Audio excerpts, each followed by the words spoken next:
Ahojte, v tomto videu vám ukážem pokročilú metódu Friedrich. Je to skladanie týchto dvoch kociek cez algoritmus, aby ste si ich nemuseli rozkladať. Normálne by sme tieto dve kocky sem do slotu vkladali takýmto štýlom, že by sme si ich od seba museli takto rozdeliť a vložiť teraz do slotu, ale my, keďže chceme urobiť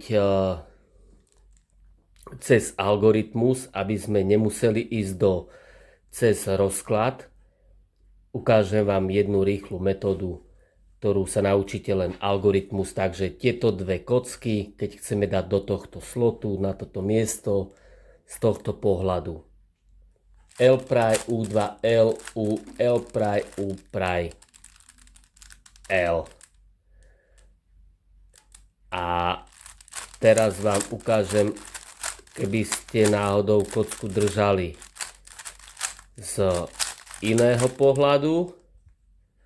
Je to isté rozloženie kocky, ale keby náhodou, že držíte kocku z tohto pohľadu, môže sa stať, že vám to takto skončí.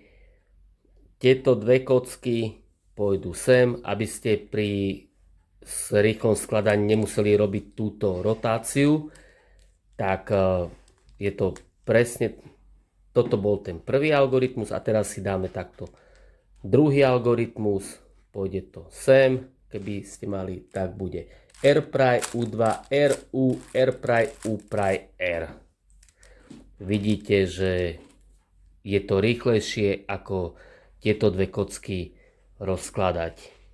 Ak sa vám video páčilo, dajte like, odber, teším sa pri ďalšom videu. Ahojte.